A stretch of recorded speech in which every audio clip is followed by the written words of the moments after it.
Nesses dias nublados, Robert Neville nunca sabia ao certo quando viria o pôr do sol e, às vezes, eles já estavam nas ruas antes que ele pudesse voltar.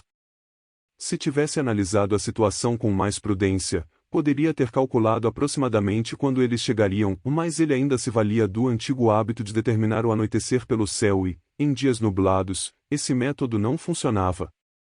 Era por isso que preferia ficar perto de casa em dias assim. Ele andou em torno da casa na tarde cinzenta e carregada, com um cigarro pendendo no canto da boca, deixando um rastro fino de fumaça sobre o ombro. Verificou cada janela, a fim de ver se alguma das tábuas havia se soltado. Depois de ataques violentos, as placas de madeira acabavam quase sempre rachadas ou meio frouxas, e ele tinha de trocar tudo, era um trabalho que odiava. Hoje, apenas uma placa estava solta. Não é incrível, ele pensou. Neville conferiu a estufa e a caixa de água no quintal. Às vezes, a estrutura em torno da caixa cedia ou os coletores de chuva ficavam tortos e se quebravam. Às vezes, eles jogavam pedras sobre a cerca alta em torno da estufa e, ocasionalmente, elas rasgavam a rede suspensa e ele tinha que trocar as vidraças. Tanto a caixa de água quanto a estufa estavam intactas hoje. Ele foi para casa buscar martelo e pregos. Assim que empurrou a porta da rua, olhou para o reflexo distorcido de si mesmo no espelho rachado que tinha fixado a porta havia um mês. Em poucos dias, pedaços irregulares do vidro com verso prateado começariam a cair. Deixe eles caírem, pensou. Era a última droga de espelho que colocaria lá, não valia a pena. Em vez disso, penduraria alho ali. Alho sempre funcionava.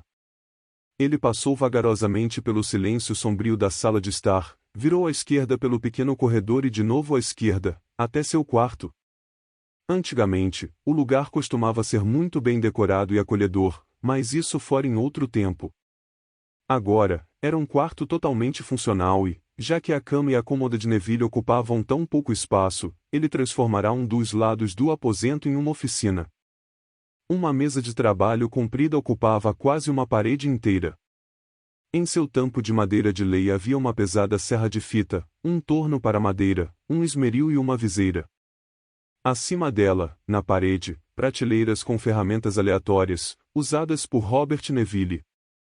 Ele pegou um martelo sobre a mesa e alguns pregos de uma de suas caixas bagunçadas. Então, saiu de novo e pregou a tábua rapidamente à veneziana. Jogou os pregos não utilizados junto à porta, no cascalho. Ficou no gramado da frente por algum tempo, olhando de cima a baixo a silenciosa extensão da rua Cimarron. Era um homem alto, com seus 36 anos, nascido em uma família anglo-germânica. Tinha feições comuns, à exceção de sua boca, longa e determinada, e do azul brilhante de seus olhos, que agora percorriam as ruínas carbonizadas das residências vizinhas à sua. Ele as havia incendiado, como forma de impedir que eles saltassem dessas casas para seu telhado. Depois de alguns minutos, deu um suspiro lento e demorado e voltou para dentro de casa. Jogou o martelo de qualquer jeito no sofá da sala, então acendeu outro cigarro e tomou seu drink do meio da manhã. Em seguida, forçou-se a ir até a cozinha para triturar os 5 dias de lixo acumulados na pia. Sabia que deveria queimar os pratos de papel e também os utensílios, espanar os móveis e lavar a pia, a banheira e o banheiro, além de trocar os lençóis de sua cama e a fronha do travesseiro, mas não queria fazer nada disso. Pois ele era apenas um homem, estava sozinho, e essas coisas não tinham importância para ele. Era quase meio-dia. Robert Neville estava em sua estufa, colhendo um cesto cheio de alho. No começo, cheirar alho em tamanha quantidade o deixava tão nauseado que seu estômago ficava em um estado de indisposição constante. Agora, o cheiro estava em sua casa e em suas roupas, e às vezes, parecia estar até mesmo em sua carne. Ele mal se dava conta. Quando tinha cabeças de alho suficientes, voltava para casa e as despejava no escorredor da pia. Ao dar uma batidinha no interruptor na parede, a luz tremeluzia e depois finalmente acendia com seu brilho normal. Um assobio desagradável passou por seus dentes cerrados. O gerador já era, de novo. Ele teria que pegar aquele maldito manual mais uma vez e conferir a fiação. Se fosse dar muito trabalho para consertar, ele teria que instalar um gerador novo. Cheio de raiva, empurrou o banquinho alto em direção à pia, pegou uma faca e sentou-se, resmungando de exaustão.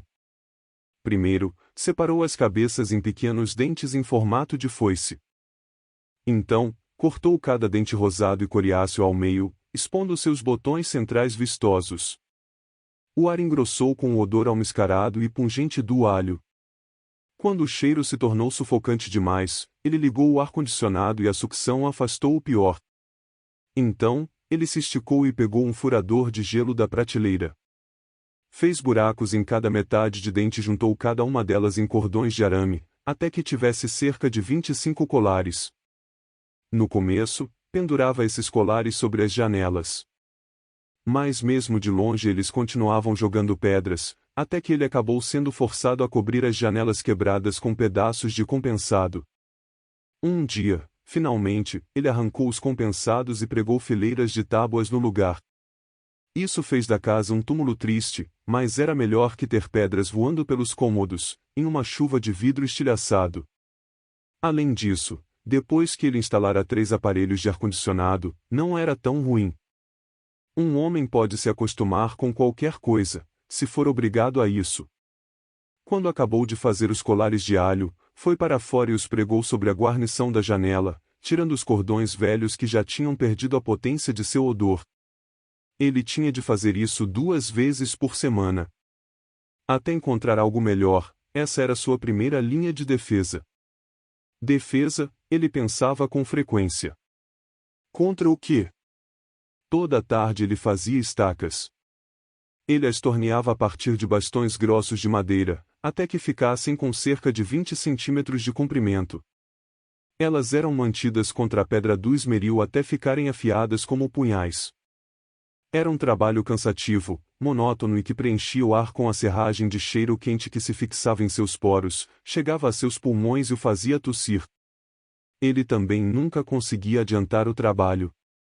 Não importava quantas estacas fizesse, elas sempre iam embora rapidamente. Os bastões também estavam ficando difíceis de encontrar. Uma hora ele teria de tornear pedaços retangulares de madeira. Isso iria ser divertido, pensou, irritado. Tudo isso era muito desanimador e o fez procurar um jeito melhor de se organizar. Mas como faria isso se eles nunca davam uma chance para que ele pudesse ir mais devagar e pensar? Então, cortou cada dente rosado e coriáceo ao meio, expondo seus botões centrais vistosos. O ar engrossou com o odor almiscarado e pungente do alho. Quando o cheiro se tornou sufocante demais, ele ligou o ar-condicionado e a sucção afastou o pior. Então, ele se esticou e pegou um furador de gelo da prateleira. Fez buracos em cada metade de dente e juntou cada uma delas em cordões de arame, até que tivesse cerca de 25 colares. No começo, pendurava esses colares sobre as janelas. Mas mesmo de longe eles continuavam jogando pedras, até que ele acabou sendo forçado a cobrir as janelas quebradas com pedaços de compensado. Um dia, finalmente, ele arrancou os compensados e pregou fileiras de tábuas no lugar. Isso fez da casa um túmulo triste, mas era melhor que ter pedras voando pelos cômodos, em uma chuva de vidro estilhaçado. Além disso, depois que ele instalara 3 aparelhos de ar-condicionado, não era tão ruim. Um homem pode se acostumar com qualquer coisa, se for obrigado a isso. Quando acabou de fazer os colares de alho, foi para fora e os pregou sobre a guarnição da janela, tirando os cordões velhos que já tinham perdido a potência de seu odor. Ele tinha de fazer isso 2 vezes por semana. Até encontrar algo melhor, essa era sua primeira linha de defesa. Defesa, ele pensava com frequência. Contra o quê? Toda tarde ele fazia estacas. Ele as torneava a partir de bastões grossos de madeira, até que ficassem com cerca de 20 centímetros de comprimento. Elas eram mantidas contra a pedra do esmeril até ficarem afiadas como punhais. Era um trabalho cansativo, monótono e que preenchia o ar com a serragem de cheiro quente que se fixava em seus poros, chegava a seus pulmões e o fazia tossir. Ele também nunca conseguia adiantar o trabalho. Não importava quantas estacas fizesse, elas sempre iam embora rapidamente. Os bastões também estavam ficando difíceis de encontrar. Uma hora ele teria de tornear pedaços retangulares de madeira. Isso iria ser divertido, pensou, irritado. Tudo isso era muito desanimador e o fez procurar um jeito melhor de se organizar. Mas como faria isso se eles nunca davam uma chance para que ele pudesse ir mais devagar e pensar? Neville andou até a cozinha e largou sua comida sobre a mesa, e seus olhos se moveram em direção ao relógio. 6:20. Faltava pouco, agora. Derramou um pouco de água em uma pequena panela e colocou-a, retinindo em uma das bocas do fogão. Depois, descongelou as costeletas, colocando-as sobre a grelha. A água já estava fervendo, ele despejou as vagens e tampou a panela, pensando que provavelmente fora o fogão elétrico culpado por drenar o gerador. Fatiou 2 pedaços de pão na mesa e serviu-se de um copo de suco de tomate. Sentou-se e olhou para o ponteiro vermelho dos segundos, à medida que varria lentamente o mostrador do relógio. Os canalhas deveriam estar ali logo.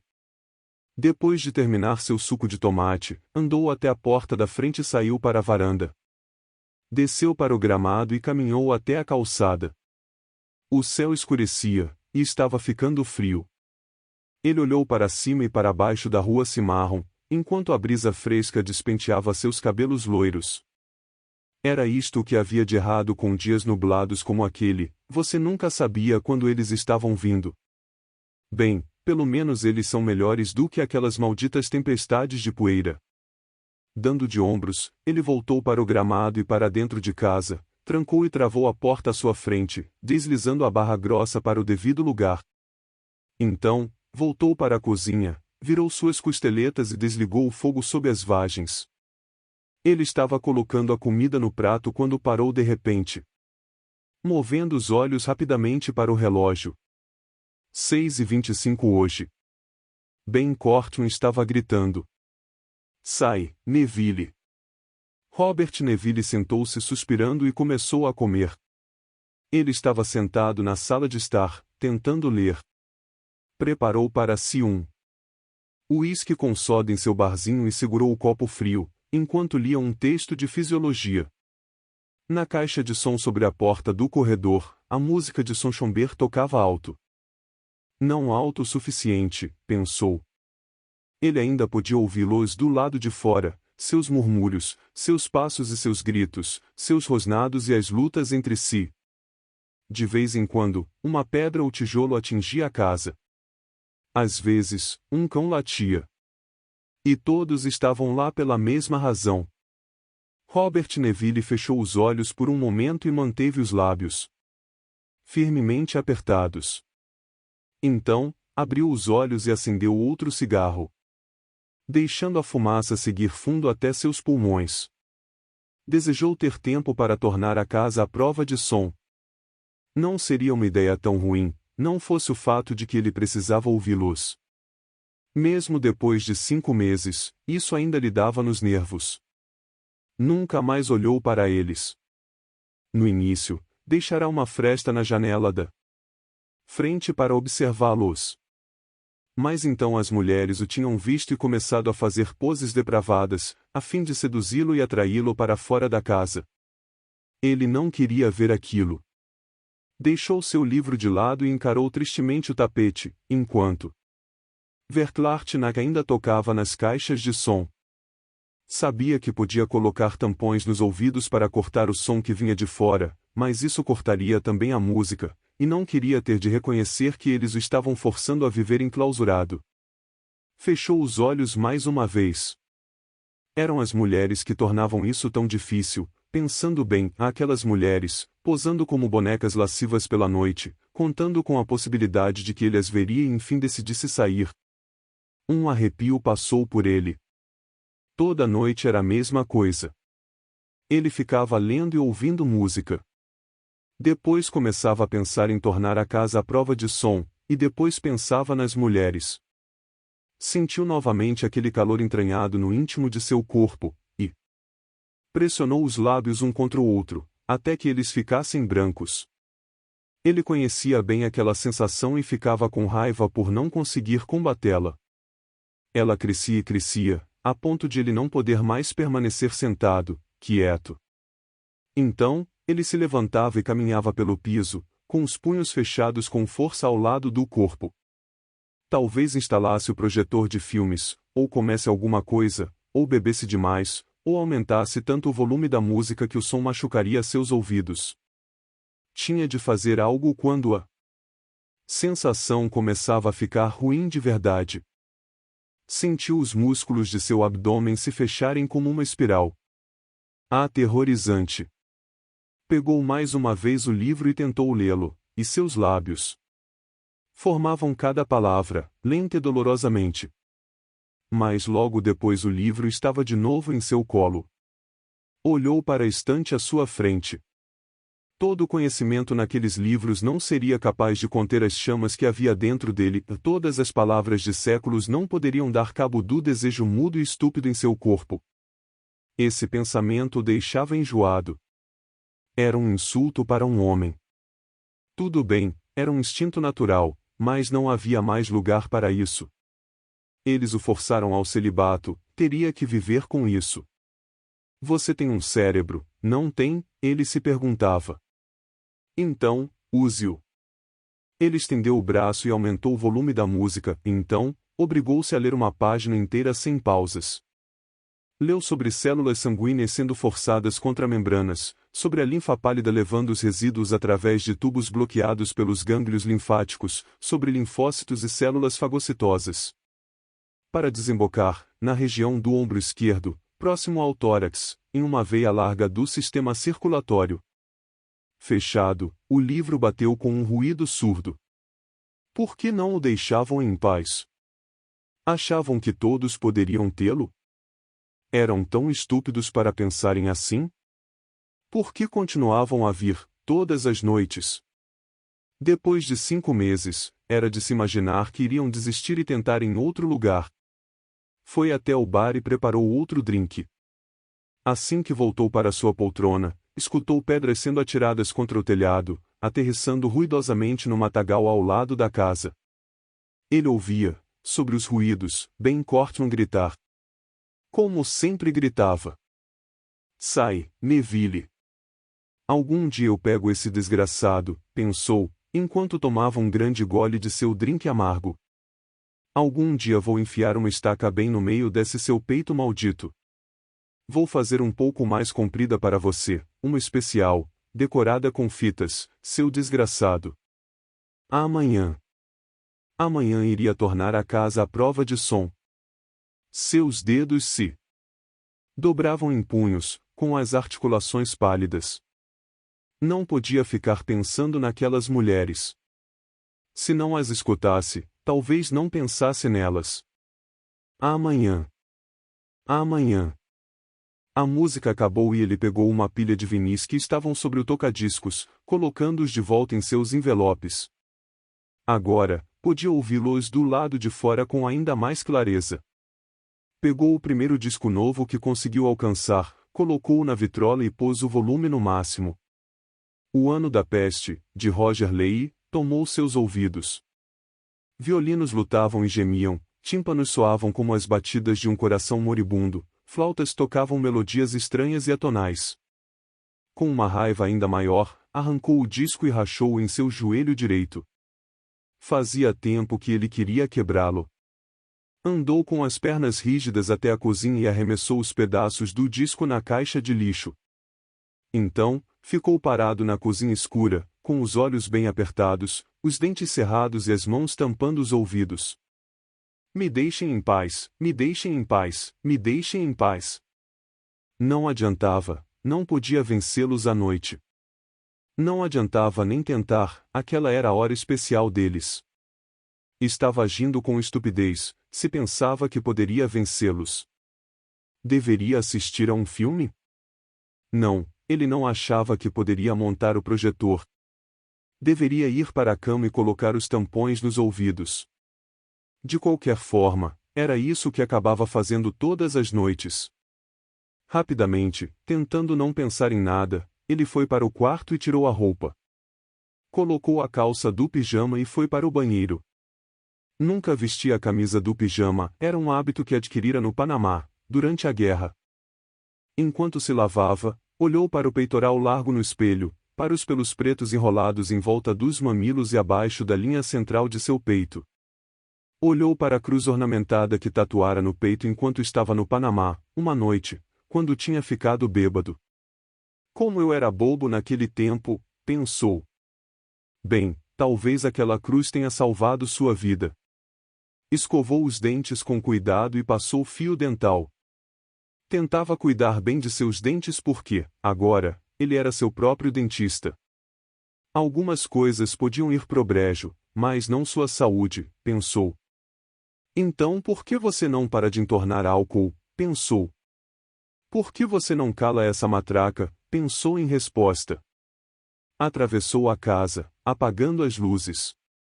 Olhou para a pintura por alguns minutos e tentou acreditar que era, realmente, o oceano. Mas como poderia acreditar de verdade, com todas as batidas e as brigas, os uivos, os rosnados e os gritos na noite? Apagou a lâmpada da sala de estar e foi para o quarto.